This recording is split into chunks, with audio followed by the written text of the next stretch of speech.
It seemed like another day for researchers at Los Angeles' Getty Research Institute. Still, one person stumbled across a set of images that would see the team collaborating with experts on the other side of the world. They quickly became part of a shared investigation into the same strange puzzle, which focused on the death of a woman. Ancient Egypt cultists find a mysterious new relic. Then the history-altering reality hits them. The Getty Research Institute's professionals study and preserve visual art to share with the world. The organization has both physical and digital archives for research and exhibitions. Some of the garage's historians got interested in this ancient Egyptian riddle by browsing a New Zealand museum's internet database of photos. They were intrigued by a New Zealand museum photograph of an antique relic with Egyptian writing. You might think that doesn't sound particularly notable, except that this specific piece seemed familiar to the Getty researchers. They had seen something just like it before.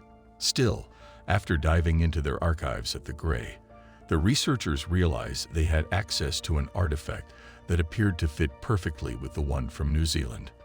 They were both strips of fabric from an ancient mummy adorned with text. The Book of the Dead is full of vivid and fantastical imagery and tales that can make for jarring reading today. In one now famous afterlife morality test, a heart is weighed on a scale against a single feather. In another section, a god made of body parts from various creatures obliterates someone's soul. These tales are outlandishly alien and compelling to the modern reader because these images are so thoroughly. The directors took some artistic liberties with this film's straight translation of the novel. The Book of the Dead is more accurately called the chapter book of Going Forth by Day. But the word book in this context may be misleading.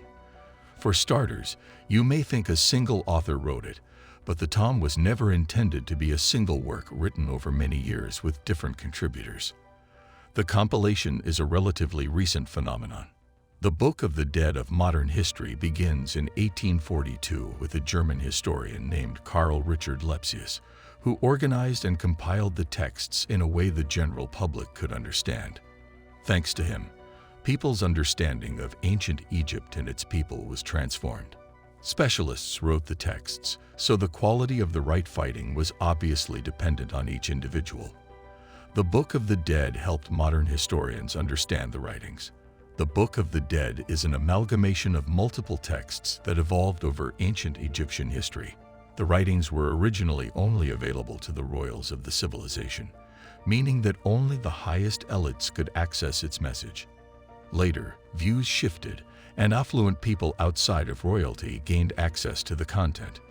When a person in ancient Egypt died, a priest would read aloud from the Book of the Dead in a ceremony and perform ritualistic practices to prepare the deceased for the next life. These practices may seem strange today, but the ancient Egyptians saw them as positive. One such custom was to re-establish the dead person's senses. Osiris, a deity associated with resurrection, is another significant god in the Book of the Dead, as is Re, a sun god. These two are perhaps the most important deities in the book, but more than 40 others are also mentioned throughout. The book's story is divided into 4 parts. The dead person finds themselves in the underworld where they have reclaimed their living senses and abilities. Then they are resurrected, uniting with the sun god. Sunrise begins the deceased's resurrection. The dead person then treks across the sky with the sun before returning to the underworld at sunset to face judgment by numerous deities. If they survive all these trials unscathed, they join the deities. Challenges complicate each phase described in the Book of the Dead. The dead person must say the right things at the right time, or they will fail their tests, which is why the Book of the Dead is so important. The Book of the Dead reveals ancient Egyptian beliefs about the afterlife and burial customs. One section of the book describes a facet of the soul known as the Ka, which they believe required a physical part of the dead body to survive. This description helps explain why the ancient Egyptians mummified, believing that preserving parts of the body meant a people could also survive. There were also many other rituals designed to sustain body parts. The Book of the Dead was important to ancient Egyptians, so it's a central source of information for those studying their history today. However, the text is open to interpretation, and some historians read it differently than others, so our understanding of this ancient book is constantly changing. That's why any discoveries that might shed light on it are so exciting to Egyptologists. It soon became clear that the two artifacts had once been joined together because they were both covered in matching hieroglyphics from the Book of the Dead, according to the University of Canterbury's Professor Alison Griffith. There is a small gap between the two fragments. However, the scene makes sense, the incantation makes sense, and the text makes it spot on. It is just amazing to piece fragments together, she said. The entire tableau is very closely linked with the afterlife. During the earlier stages of ancient Egyptian civilization, such scenes would have been inscribed on walls inside a tomb. Still, these things came to be written and drawn on papyrus scrolls and mummy wrappings, as in this case. Still, as Griffith pointed out, it is hard to write on the material. It would help if you had a quill and a steady hand. And this person has done an amazing job digitally combining the two wrappings. Padokurus's tragic fate raises ethical questions regarding these collections' origins and our current collecting methods. It needs to be made clear how the wrapping sections came to be separated and ended up on different sides of the world. Still, another segment has potentially been noted in an Australian university's collection. Who knows how many other bits of wrapping are out there?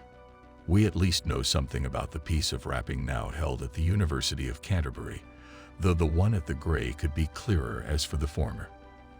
The segment of mummy wrapping then has passed through many hands over the years. At some point, it was taken from its country of origin and began a new life being passed down through different owners in faraway lands. This is perhaps more common than historians would like, as it complicates their job. Tracing artifacts back in time can be difficult and time-consuming. It's stored, but University of Canterbury students and scholars can access it for ancient Egypt enthusiasts. Prospects for the digital combination of the fragments from the University of Canterbury and the Grey are promising. Now that the two pieces can be seen together, researchers can better understand what it means, which may help them improve translations and contextualize the hieroglyphics. The curator of New Zealand's Tees Museum, where the larger fragment is, Terry Elder, said, "This shows how valuable our collection is for teaching and research, as we are still able to make discoveries about these objects. It also shows how valuable it has been to put our collection online by digitally joining the two pieces of wrapping together. Experts are still making discoveries about these objects." Thanks for watching. Don't forget to like and subscribe our channel.